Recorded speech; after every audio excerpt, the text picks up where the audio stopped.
Good afternoon, Minnesota. Thank you for taking a little time to join us. I'm speaking to you once again from the state's Emergency Operations Center. I guess maybe unfortunately over the last 8 months, many of you have become familiar with this location. It's where our state professionals respond to everything from snowstorms to flooding to now global pandemic. It's on a day when the cold winds of November are blowing again, and unfortunately the analogy I gave you back in March was that this was going to be a long, dark winter of COVID, and unfortunately that has proven true. On a day we surpassed 10 million in the nation of infections, identified infections, 240,000 of our neighbors dead. In Minnesota, we're at 190,000 confirmed cases, and 2,698 of our neighbors have lost their lives during COVID. In the beginning, we pledged to you that the responsibility that was rested in me by the people of Minnesota was to make sure that the health, safety, and well-being of Minnesotans was protected, and that we would make decisions in collaboration with healthcare professionals. We would use data, and we would include the community in how we moved to preserve life, preserve health, and to build up the capacity necessary that every Minnesotan would have access to health care should they need it by infection. We've worked hard to control the rate of that infection. We've worked hard to make sure that the personal protective equipment was there, and that we protected those frontline workers, the nurses, the physicians, the child care workers, the teachers, the grocery clerk, the police and firefighters. But I have to, just as I said in those early days, be absolutely candid in Minnesota that we are in the midst of a significant surge in coronavirus cases. I wish I could tell you that this was unexpected, but it was not. We've been talking about over the last 8 months how much we've learned about COVID-19 and how much we've learned about our behaviors and how we impact that spread will have that impact. This quote is from the White House Coronavirus Task Force. There's an unrelenting broad community spread. It's going to require aggressive mitigation to avoid additional increases in cases, hospitalizations, and deaths. That, once again, is an absolutely predictable, unfortunate, but absolutely predictable outcome if the spread of COVID is not contained. If unmitigated community spread, if we are not testing and contact tracing and isolating folks with cases, we are going to get this. And so over the last about 10 days, we have seen that exponential growth in Minnesota. We've seen it hit record cases of identifying, and that's not just because we're testing more. We kept and did, because of the sacrifices of each and every one of you, because Minnesotans have looked out for their neighbors, we were able to keep our infection rates at a much lower rate than a large portion of the country. And if you look at this slide, we saw our peak in May, and we were learning at that time. We did not know a lot about this. We had asked Minnesotans to do a 51-day basically stay-at-home order, and you did that. Our hospitals built capacity. We sourced PPE. We learned how to live with, to a certain degree, what was happening with COVID and adjust our behaviors. And over the subsequent months of June, July, and August, while we saw spikes in the rest of the country, Minnesota remained at about a 5% positivity rate. Well, unfortunately, as you look at this chart, that has changed dramatically. And as we've talked about from the beginning of this, the fear is once you lose control, once you go above 5% positivity rate and you start getting into the neighborhood we're at today of 14.4 or so for today's numbers, you start to see that line go absolutely vertical. If you're looking at this chart at home, this is a 1 week lag. When we add what's happened this week to that, this line would go off the top of the television screen here because we are at 6,000 cases, nearly doubled. And again, that type of spread and that type of spike will continue unless we make mitigation efforts, unless we choose to adjust behaviors that we know the data supports will start to bend that, and will also make sure that, that our hospitalizations and our capacity remain the same.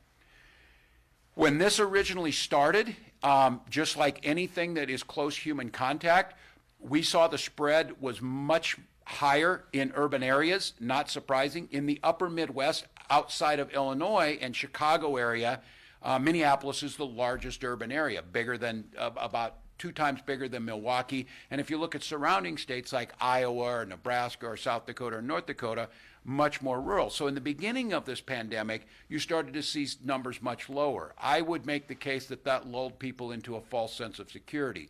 Not the team at MDH, not the team at our healthcare partners, not the team at the White House Coronavirus Task Force led by Dr. Birx.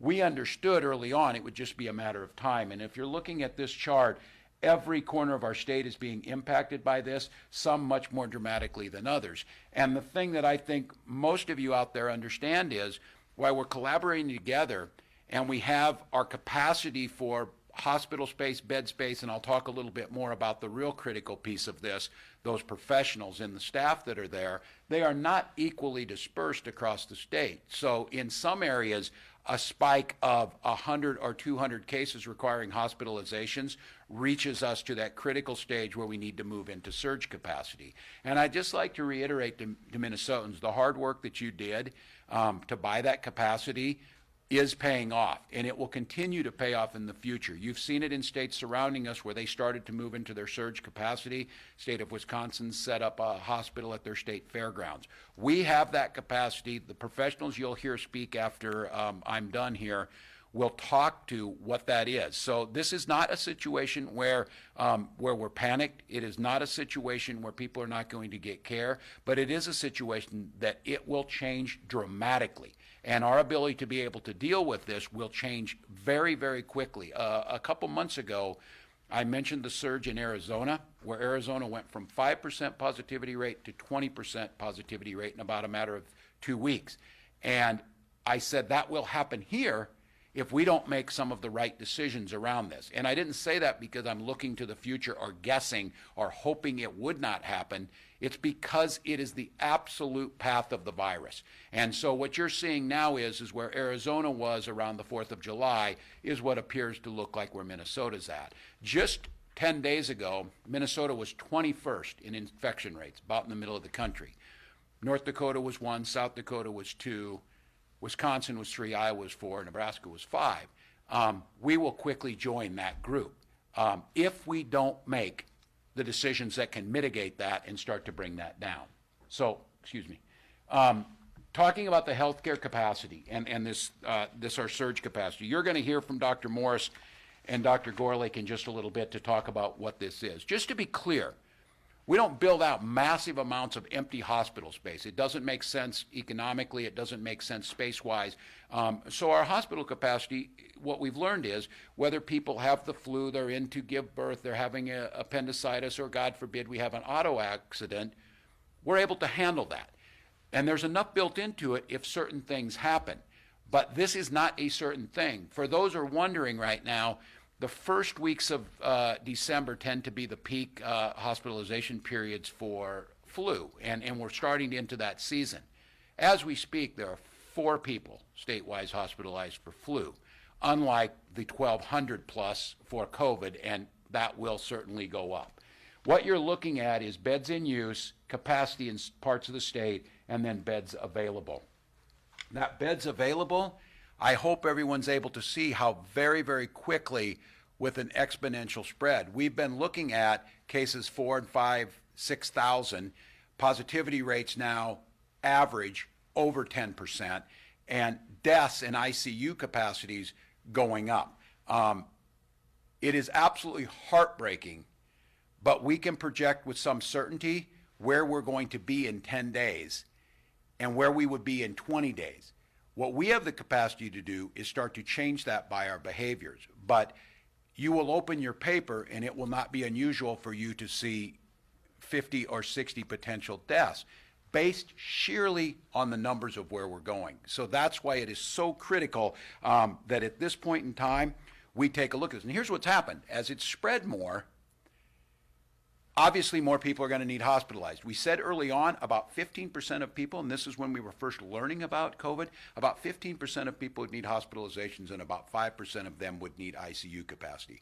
I think that number, and the doctors can probably talk to a little more detail, I think it's probably closer to 10 or 12% need hospitalized and about 2 or 3% need ICU. That's a great testament to the therapeutics that we've come up with, new ways of approaching this, and just sheer will of the healthcare providers to figure out better ways to care.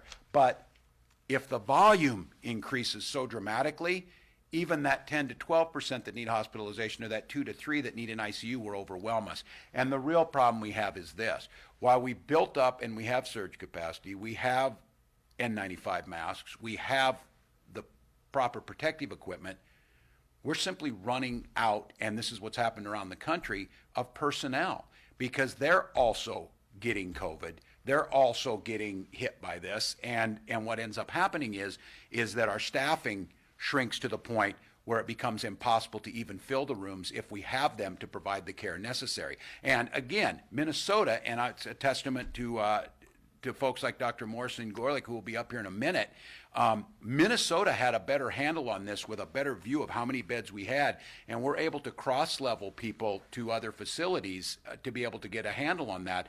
But this is not just isolated to certain areas. It is statewide and nationwide shortage of healthcare providers because of this surge that's happening, especially in the upper Midwest. Well, now this one is, how do we respond?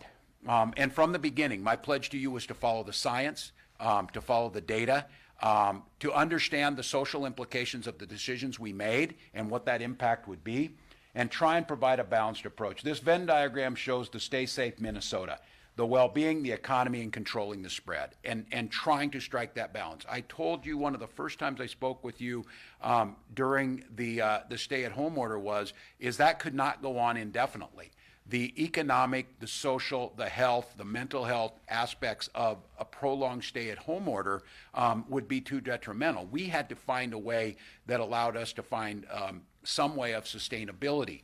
Now, for a lot of months, Minnesota was able to do that. But I think the White House Coronavirus Task Force was also deeply worried about us in June and July because they saw us staying flat and not going down.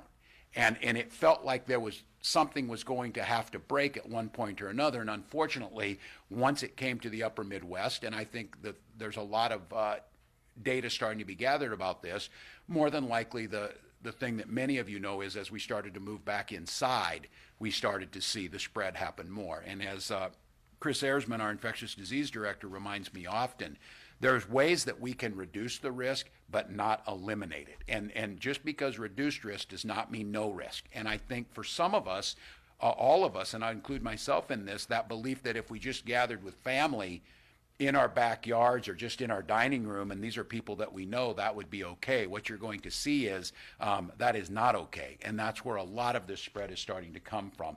And so in this, that middle piece of this, each of us has a role. This is where, and I continue to say this, if we want to slow the spread of this, if we want to do the things we know that we love to do and have our kids in school, we're going to have to take the ownership of this and bend this curve through proven practices that make a difference.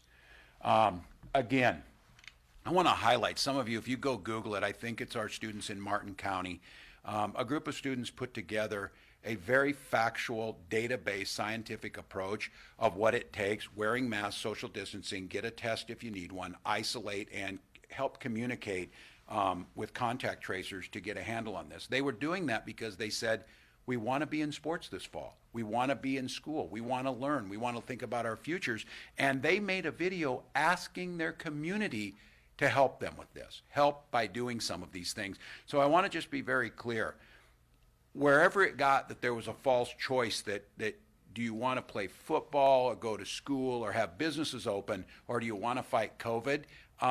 That was an incredibly poor way of folks to think about this, because the only way we're going to be able to do those things is by containing this virus and defeating it. And we do know that there's some positive light at the end of the tunnel, certainly therapeutics, but potentially the vaccine that are out there. But until that time, it's within our control, and that's what these students were saying. If we want to get back to the things we love, take some control over this and start to do the things that mitigate the spread.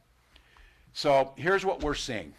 We're seeing spread in every part of daily life in all settings. This diagram just shows, much like that, you may think it's isolated to you, but as I said, with family gatherings, you may be with a brother and sister-in-law, and they may bring one of their children who's been very, very careful, but just happened to have contact with somebody else who they thought they were being very, very careful, and pretty soon you have a network of people where this thing spreads. And we know how it's spreading, and we know where it's at. It's not being caused by one or two major events, but I want to be clear. Whether you're celebrating an election victory in a large crowd or you're storming a football field after a game, those things are incredibly risky. They are things we can't do at this time. And just to be clear, all of it needs to be avoided. But the data seems to show us the who, what, and where that spreading this is much more. We can be much more granular with that now. We can be much more detailed about how we approach it. And here's where it's coming from. And this is just, and I would let the health experts have spent a lot of time with me. This is a very unique, novel coronavirus for a reason. One of the things is the asymptomatic spread is the most pernicious part of this. This is dangerous because we can't see it. We don't know it. And there's a whole lot of folks, especially young people, doing a lot of things right. My goodness, we're asking them not to do the very fun things that make life so enjoyable, and they're doing it for the most part. But it's also lulled us into a sense of a false sense of safety. You don't see it on them. They are not sick. They are legitimately asymptomatic, and they believe, and in many cases they're doing almost everything right, but they're infected, and they are contagious. And that 18 to 35s, as you see on this chart, this is just 1 week in our lag period, a week and a half ago. The bulk of those are under age 35. And while most of them will not up into the hospital, some will, and while a small percentage of them don't get real sick, some do and some die. But what's happening is they are spreading it into the older, the more vulnerable populations, and that is where the uncontrolled spread happens. So we know that's where it's coming from. Now I want to be clear.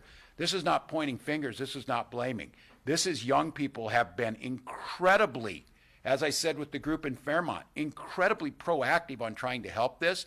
But the way this thing is spreading, I think Dr. Birx gave us the number that she felt at some of our universities, the asymptomatic cases may be upwards of 70%. And I think many of us almost fell out of our chair when we heard this, that was several weeks ago, and she felt that was the case. So the social settings, where 18 to 35-year-olds go. What we're seeing is the spread in private social gatherings, weddings, funerals, private parties, and other small things, backyard barbecues, those types of things, and then late night outing to bars and restaurants. And I'd like to make note of that we're getting the data so much better at the data on this that we actually know statistically after 9 o'clock when we contact trace that we're seeing a doubling, at least a doubling of infections that are happening after 9 o'clock as opposed to earlier in the evening. And this is where human nature, I let some of you decide on that, how that works is people just get a little more socially lax as the night goes on, and especially in settings where alcohol is served. And again, I am not passing a moral judgment. I'm just simply stating scientifically where the facts are. And if we're going to get a handle on this, we have to know who is spreading it, where they're spreading it, and then, of course, when they're spreading it. So these are the outbreaks that we've seen from June through November. 71% of our spreading cases are happening in private social gatherings, weddings, funerals, restaurants, and bars. And about 29% in other settings, workplace settings and other controlled settings. We've said from the beginning when people ask, well, why are you keeping these things open and these things not? There was a rhyme and reason to it, and what we know is that if people were able to social distance, if they were able to social distance outside, certainly, but if their contact was very predictable about where they went, what they did, kept the mask on, we knew that there would be a reduction in those types of activities. For example, retail. We're not seeing a lot of spread in retail of people going in and buying a candle, going in and buying groceries. That's not happening. So, what makes it so risky? I just think, and for some of you, and I say this, I'm in the same boat as all of you, you think seeing a brother-in-law and sister-in-law at an outdoor patio setting, socially distanced, that poses very little risk. Now, again, as Director Ersman would say, is it poses less risk, but it doesn't pose no risk. And I think what's happened is you become a little more complacent. You're comfortable around these. These are family. If you're in a setting where you're eating or drinking, obviously you have to have your mask off to do that. And the longer you have that mask off, the greater chance you have infected. The more people you add into that mix, the greater chance you have infected. And loud settings, the louder you speak, if you're singing, if you're playing darts, standing next to someone in a crowded bar and you're yelling back and forth, it seems like these things shouldn't be as risky or elevated. What we've seen is that they do that. And then, of course, alcohol lowers inhibitions, social distancing, night wears on. I want to be clear.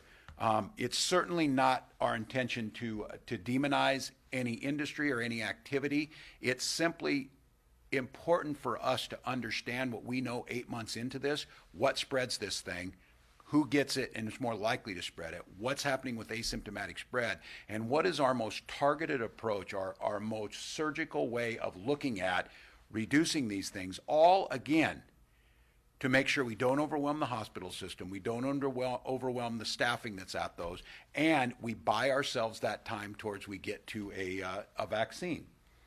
So here's what we're going to do today. We came to you early on and pledged to put out the data. We have probably one of the most transparent dashboards in the nation around where information is. We've turned our dials. We're going to have to turn them back a little bit today, and that's what we're going to do. By being able to use that more targeted approach, it lets us keep those activities open, both from an economic standpoint, a well-being standpoint, the things we like to do standpoint, but targets very specifically ways that we think we can slow this spread. I would also note that one of the things that will coupled with this is, again, if we want to know who has this, we need to be able to provide testing on a wide scale. And yesterday's announcement was one more addition to that with all of our partners. Minnesota's depth and breadth of testing probably puts us amongst the top states in the country, and we built in the capacity that we controlled our testing by having the labs here. So we're going to have the ability to do this. And I would ask, and we saw this yesterday with our new lab at the Civic Center in Minneapolis, we'll have 11 opening up at armories across the state. We're trying to eventually get it where you can take the kit home, send it back, and have an answer in 24 to 48 hours. If you're 18 to 35, you're feeling healthy, you've done a lot of things right, but you just want to know because you want to protect your family, you want to protect your neighbors. Almost all Minnesotans are now within 30 minutes of 2 options to test. And again, this is barrier-free, pain-free, cost-free. Go in there, get it done, get a result, then let's start moving. So what we're going to do is limit of 10 person for indoor gatherings and outdoor gatherings. That just allows the two together to align. 3 households or less, including the host. You mix more households, obviously it just adds a whole nother dimension, meaning you've got 2 brother-in-laws and the 2 sisters-in-laws and yourself. You can bring them in, but I think, again, I keep coming back to this, you have to social distance, you have to wear a mask, and you have to recognize just because they're family and just because you know them, you've not eliminated the risk. And then this will go into effect at 10 p.m. on this Friday. We need to move now. This has happened incredibly quickly. You saw the stories of hospital systems around us that are already overwhelmed. We are still in a position to be able to handle this. There is going to be a lag time. This is the wave already breaking on the shore. What we're able to do is to shore up a little bit to push back after this one breaks for the next one that will come. Receptions and similar events. We're going to do a phased-in approach. Again, just to be clear, weddings and funerals, these are hugely important human activities, and it is incredibly painful not to do them. But what we're seeing is not the actual ceremonies involved in this, but the social gatherings afterwards. And this is a phased approach because, just to be candid with you, some of you have planned your wedding for 6 months or longer. You've planned it since we made some of those changes. Our intention is not to make that difficult for you. It's to make that day special without having it marked by an outbreak of COVID or the problems that come with it. So we'll go to a 50-person limit on the 27th, 25-person limit. And then these events will not happen from 10 p.m. to 4 a.m. And there's no change in actual weddings, funerals, other similar ceremonies. Only those things connected with that reception or the celebration piece where food and beverage and those types of things are served. And again, we're not just randomly targeting these things. The data shows that a bunch of our outbreaks are coming from these types of activities. Again, no ill intent by the people involved, but this is how COVID-19 works. Bars and restaurants, indoor and outdoor capacity of 50%, no more than 150 people. Counters are closed for seating and service unless counter service only. Patrons need to be seated at tables. No bar games that require standing is permitted. And again, I just like to say, I've got a 19-year-old who went back and watches kind of an old movie classic, and I feel like the guy in Footloose, no dancing, no fun, no whatever. That is not my intention.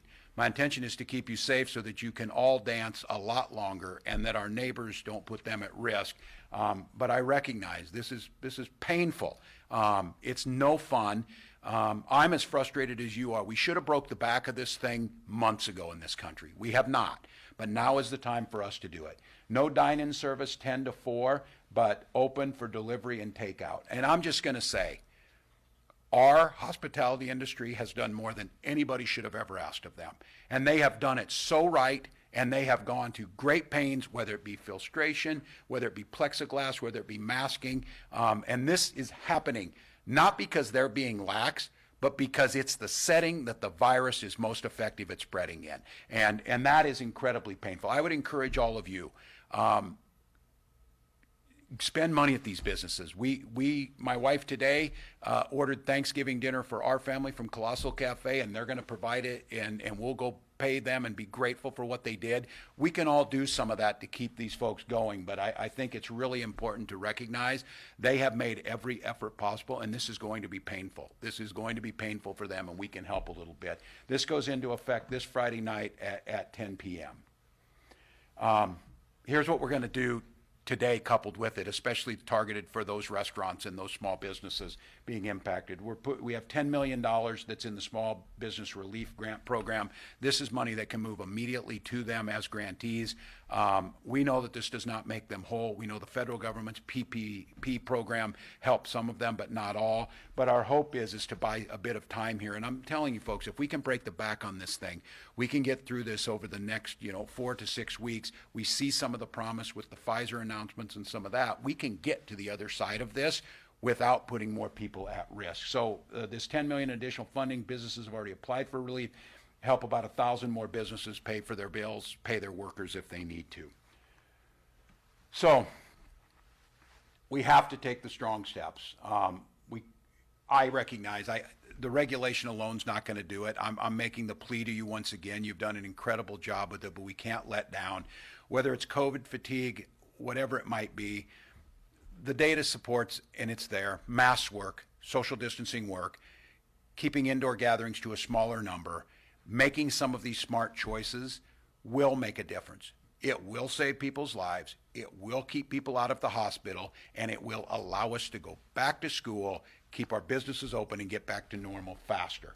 So I'm asking you, keep those things in mind, get tested if you think you need it, and let's beat this thing. So I'm going to bring up Dr. Morris in just a moment. You're going to hear from him, Dr. Gorelick, and then Commissioner Grove. But Minnesotans, you deserve to hear where things are at. This is a day we hoped would not come, but hope was not a plan. The state of Minnesota planned for this day. We knew it was there, and here we are. So just like I've said before, we are resilient people. We're pretty gritty. We're pretty tough. We're going to need it now. This is the worst part of the pandemic. The darkest days are going to still be ahead of us here. But what we've learned in the last 8 months and the work that we've done is we can make it much better than it would be if we didn't do that, and we can get to the other side. This is a bridge to potentially the end of this thing. So with that, Dr. George Morris is the Medical Incident Commander at CentraCare, focusing on COVID-19 response. Thank you, Governor, and thank you, everybody, for your time. I'm Dr. George Morris. I'm the Physician Incident Commander for CentraCare. CentraCare is a large, complete, full-service healthcare organization in central, western, and southwestern Minnesota. We serve over 800,000 people throughout 8 facilities, including many additional long-term care, senior housing, and clinics throughout the area. We're getting hit hard right now. This is a time, as the governor kind of showed with the data, where we're seeing the numbers go up, and we're seeing the surges happen, and we're seeing it hit us, and we're seeing those patients in our facilities. Currently at St. Cloud Hospital, which is our largest facility, we're seeing about 1/3 of all of our inpatients are COVID or related to COVID illnesses. This is an astronomical number. And we know that that number continues to grow as we see the virus spread through our communities. We're also seeing, of those inpatients, about 1/3 of them are requiring critical care, that ICU level. Those beds that are very key, along with the staff that are needed, and the expertise to provide that high-level care. While we know that those are our critically ill, the highest risk, the most severely affected, we are also seeing more and more cases happening in the younger patients. We have patients in our hospital in their 20s, 30s, 40s, and we're seeing them suffer severe illness due to COVID. What we're also seeing is how, as the virus spreads rapidly through our communities, the key aspects of testing, tracing, answering the phone call, and being aware of your surroundings are what will help us kind of mitigate the risks and decrease the spread of this virus in our areas. These are going to be the key factors as we try to balance our COVID response. In essence, we are still providing high-level care for the routine medical needs, accidents, heart attacks, strokes, medical care that we've been providing in our communities for years. This is our purpose. This is what we do. This is our goal. While we're now adding all of the COVID-related illnesses, and we're seeing its effects on our staff. We do see concerns with fatigue. This has been a long road. We think about it as a series of marathons that we've been struggling with throughout this crisis since back in March and even before that, such as January, when we first started to put our plans in place. We're seeing our staff struggle with their own illnesses or their quarantine from families or their contacts and concerns about their own safety. We have them available now, and we want to continue to keep them available because we haven't even hit the peak yet. So as we see this and as we prepare for those responses, that's really where we're looking for each of us to understand our role. And our role includes the basic things that we know are effective. Wear your mask, wear it properly. Do social distancing, both indoors and outdoors. Maintain the emotional connection. While we understand we have to be apart, we really want to encourage people to be aware of your own behavioral health needs and those of everybody around you. So be sure to connect with each other. Wash your hands. Minimize those social gatherings. Stay home if you're ill, and let people know how you're feeling. Governor, thank you very much for your time, and appreciate it. And this is our time as a whole state to kind of come together and really tackle this virus. Thank you. Dr. Morris, thank you. We'll now be joined by Dr. Mark Gorelick, President and Chief Executive Officer of Children's Minnesota.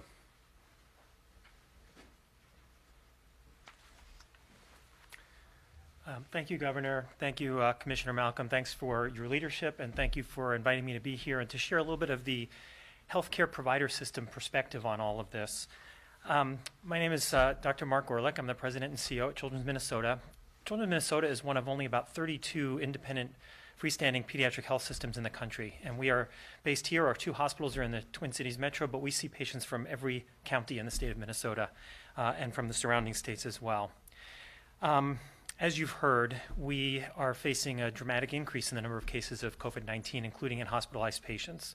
Today, we set a record at Children's Minnesota. We have 13 kids in the hospital, including 5 children in intensive care. That's the most we've had since the pandemic has started. Now, throughout this pandemic, I think we as health systems have prioritized first protecting the safety of our patients and our staff, and second, preserving our capacity to care for all of the patients who require our services for COVID-19 or for non-COVID related reasons. Early on, our challenge was primarily around supply shortages, but now our primary limitation is around staffing. And that's because while we have extensive measures in place to prevent exposure to COVID-19 for our staff within our walls, they are part of our community, and they are therefore at risk from community spread just like all the rest of us. And again, at Children's Minnesota, we are setting records. Today we have over 200 of our staff who are out, the vast majority because of a COVID exposure in the community. Now, this is not the first time the healthcare system as a whole has faced capacity constraints. Governor showed some data. It's not like we sit around with lots of empty beds. That would be very inefficient. And so we have mechanisms, we have systems in place, both individually and collectively, to manage that capacity. All of our systems, daily, multiple times a day, we look at all of our scheduled care, we match it up with the resources we have available, and we make adjustments as necessary. We are seeing some systems now in our state that are starting to have to defer again necessary but not time-sensitive care. We also share data across our systems. We have something called the C4, the Critical Care Coordinating Center. All of the large health systems share information on staffed beds, and it allows us to balance the load between our hospital systems so we can find capacity for patients potentially from one hospital to another. By and large, this system has been working well for us, but we're at the point now where we actually need to take steps to increase that capacity and not just management. And first and foremost, we need to do that by using evidence-based public health measures to limit community spread of coronavirus. It will decrease the number of COVID-19 patients who need our services and decrease the number of our staff who need to be out. That means wear a mask, wash your hands, watch your distance, and limit opportunities for exposure in group settings, social settings, both especially indoors. We have to also take steps to enforce that. You know, one of the most insidious things about this disease, as the governor mentioned, is this asymptomatic spread, especially from young people, young adults, whose own vulnerability might be quite low, but they have the capacity to spread this to those who are more vulnerable. And that just re-emphasizes the need to be very vigilant about these protective measures that we need to take and not let our guard up. I would also put in a plug for flu vaccine. It's one of the best ways to keep people out of the hospital and to keep our staff safe. So if you haven't gotten a flu shot, get your flu shot. On a staffing side, we also need to follow evidence-based guidelines that allow healthcare workers who have certain exposures, who themselves are testing negative and are not symptomatic, to work safely despite that exposure. You know, today I was on my way over here. I passed by, as I do every morning, the sign outside our hospital. It's the SEIU put up a sign celebrating our healthcare heroes. And we have many healthcare heroes: our nurses, our respiratory therapists, our doctors, our environmental services team, social work, interpreters, so many others. They come in day after day, giving their all for those patients with COVID, but also kids with everything from prematurity to leukemia to congenital heart disease to appendicitis. They need those staff there for them. We are doing everything we can to keep those staff healthy and safe within our walls. If you support those healthcare heroes and you want to show it, do everything you can to keep them healthy and safe out in the community. Wear your mask, wash your hands, watch your distance, and follow the rules. Thank you, Governor.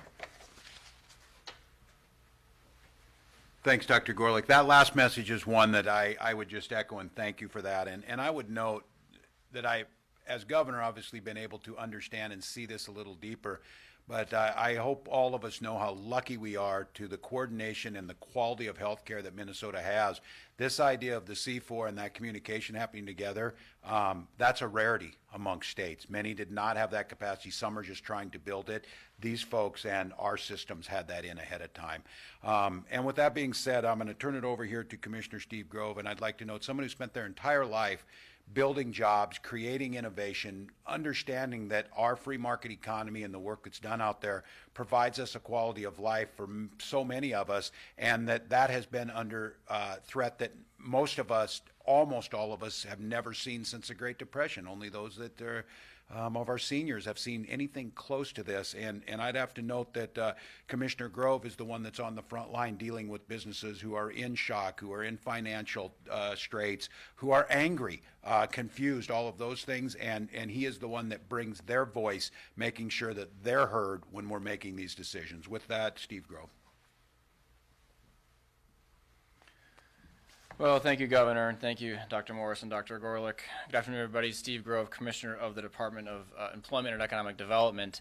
We, of course, wish we weren't here sharing these new guidelines today, and in large part because of the fact that the same social safety nets that we had 6 months ago when dialing back was necessary aren't there anymore, right? These extended unemployment benefits that came from the CARES Act, the PPP program, the federal stimulus, those things aren't here. So when the governor makes decisions about the need for further restrictions, the economy plays a critical role in all of those decisions that he makes because they have very real effects, as he said today. And this has never been about sort of public health versus the economy. Those things, as we've all seen, are so tied at the hip. We can't really begin economic recovery in a full sense until we get this pandemic under control. So, we really believe that by taking targeted action today, we have a shot at preventing long-term harm in the economy and trying to turn this thing around together with business and government partnering together. The devastation this virus has wreaked on our economy is significant. We've lost over 380,000 jobs since this pandemic began. That's a stunning number. We have paid out over $8.5 billion in unemployment insurance payments since this pandemic began. That's more than 10 times we've ever paid out in a single year in unemployment benefits. That even includes the Great Recession. But in recent months, things have turned around. We've gained about half of those jobs back. Job growth is on the rise. It's not as fast as we would like, but it is positive. And we're down to about 260,000 Minnesotans who every week claim unemployment insurance benefits. So the trend lines have been positive. We come today with a sense of urgency to continue to keep those trend lines positive, to continue to see that job growth, to see it pick up by a lot more, to continue to see more people get off of unemployment insurance benefits rather than on. But without these targeted efforts, we don't think that's possible. So there's really an economic message here, I think, today, in addition to the public health one. We talk, as the governor mentioned, across the entirety of state government with hundreds and thousands of businesses every week. We hold roundtables with hospitality industry, with chambers of commerce. Those consultations have been critical for us to figure out what kinds of targeted steps we can make, what will work and what won't. And by looking at that data, by consulting with industry, we're trying to be as thoughtful and careful as we can to minimize economic harm while maximizing public health gain. And so really this is about working together to keep that economy moving and thriving. As the governor said, we really encourage people, especially here at the end of the year, so many businesses, the fourth quarter of the year, the holiday season, that's the time. That's the time when they make up so much of their revenue, whether it's through the hospitality industry, through retail. At a time when online shopping habits might be encouraging you to look to national chains to buy things, look local this year. Look to your main streets. Get out there and find a way to support those businesses at a time that's really critical. Get takeout like the governor and the First Lady have done with Thanksgiving. My wife Mary and I are doing that at least once or twice a week too when we can, and it's so important because it's needed more now than ever before. As the governor said, we are increasing the size of our small business relief grant to an additional $10 million. The way that works is that additional $10 million will go to businesses who've already applied and who were selected on the wait list for the lottery for that program. So more information on that coming soon as we work through the process with legislative leaders in the LCRC later this week. But make no mistake, that's not going to solve the problem for the challenges our businesses face. What will is if we all start to really buckle down, follow these guidelines, wear our masks, wash our hands. Not only does your public health depend upon it, but your local economy does too. So that's really, I think, the important piece of this message just from an economic standpoint today. And with that, Governor, I'll turn it back over to you. Thank you, Commissioner Grove. And for all of you, I know this is not pleasant, but you deserve the truth. The state of Minnesota has prepared and put ourselves in a better position than many places. And here's the bottom line. You have control over where this thing goes. You have the control over your wearing of a mask, the behavior, the social distancing. All of those things are the way that we can get a handle on this. This is not inevitable that we end up in a crisis situation, but if we don't do these things, we certainly will be there. And again, I want to thank you for the sacrifice you've made. We've got a little while longer. I don't know what inning we're in. I hear our friend Dr. Osterholm say that. He would have joined us today, but he is, of course, on the President-elect Biden's coronavirus task force, so the voice of Minnesota is being heard there. Wherever inning we're in, these are the things that we can do to end this thing. We can do it as fast as we want to, or this thing can drag on longer. None of us want to see that. So I want to thank you. We're going to leave here, go over and take some questions from the press and get this information out. So thank you, Minnesota.